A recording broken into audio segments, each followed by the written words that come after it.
We're following breaking news this hour, an evacuation order in Akron right now because of a chemical fire on the city's southeast side. People in a half-mile radius of that building have now been ordered to leave. Kaitor K has been on the scene all afternoon. Kaitor, what can you tell us about what's happening out there? Yeah, so right now, dark black smoke is billowing out of the SMB International Chemical Plant. I'm going to step out of the way so all of you can get a better look at the smoke there. Akron Fire Chief Leon Henderson and his firefighters have been urgently evacuating everyone in the area out of fear that the plant could explode. Chief Henderson tells us they were called here to the scene sometime after 1 o'clock.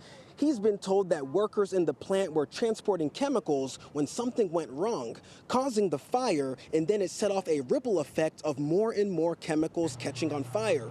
He tells us this is a 3-alarm fire and they have over 50 firefighters on this scene. But unfortunately, he says, they couldn't isolate the fire and they had to back off of it. We had to evacuate the area. We ran out of chemicals to even put on the fire because we were making no headway. So we are in a defensive posture. We basically sent out reverse alerts to evacuate a half-mile from this perimeter, because when that explodes, there's chemicals that are in there and propane tanks that are in there that will explode.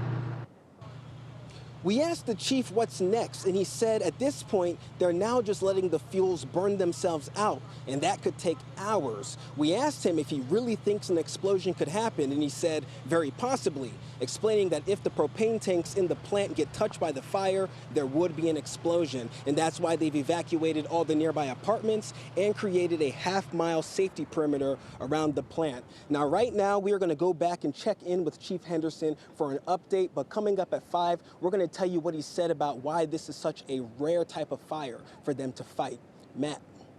Much more to come on this. Kaitor, we appreciate it.